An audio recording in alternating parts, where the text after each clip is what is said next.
जय माता दी। आज के वीडियो में आप कीलक स्तोत्र का पाठ सुनेंगे। कीलक स्तोत्र का पाठ अनिवार्य रूप से दुर्गा कवच और अर्गला स्तोत्र के बाद किया जाता है।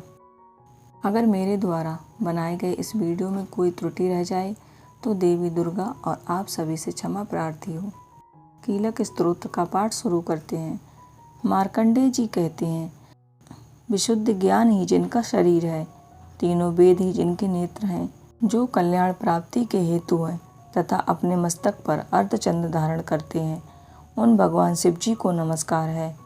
मंत्रों का जो अभिकीलक है, अर्थात मंत्रों की सिद्धि में विघ्न उपस्थित करने वाले शाप रूपी कीलक का निवारण करने वाला है, उस सप्तशती स्तोत्र को संपूर्ण रूप से जानना चाहिए और जानकर उसकी उपासना करनी चाहिए।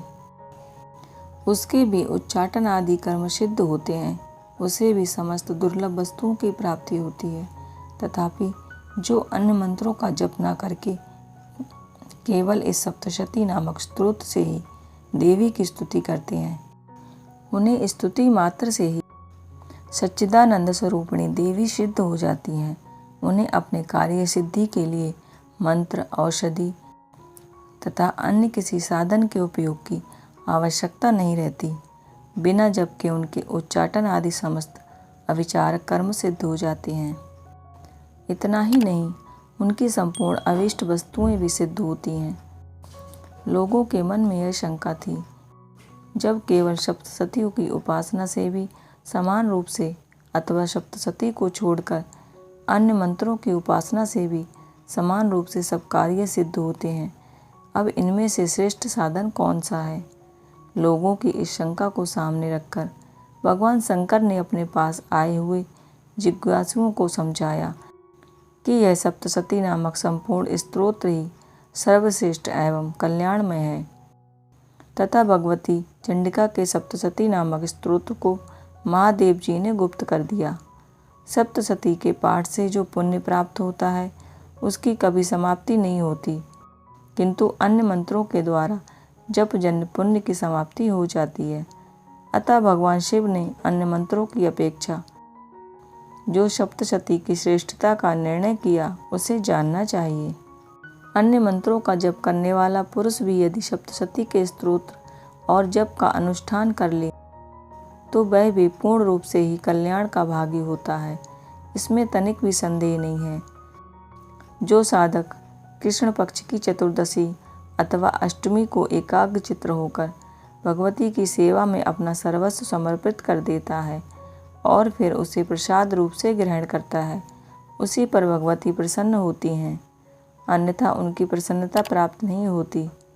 इस प्रकार सिद्धि के प्रतिबंधक रूप कील के द्वारा महादेव जी ने इस स्तोत्र को कीलित कर रखा है।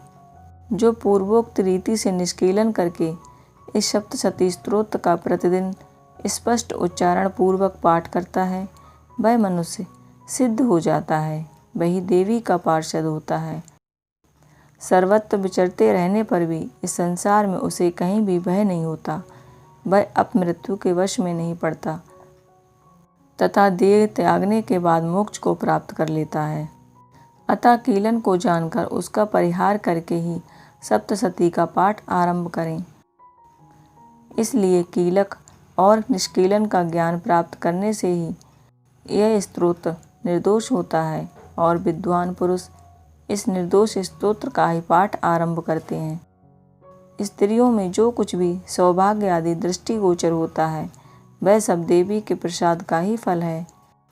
अतः इस कल्याणमय स्तोत्र का सदा जप करना चाहिए। इस स्तोत्र का मंद स्वर से पाठ करने पर बहुत कम फल की प्राप्ति होती है, अतः उच्च स्वर से ही इसका पाठ आरंभ करना चाहिए।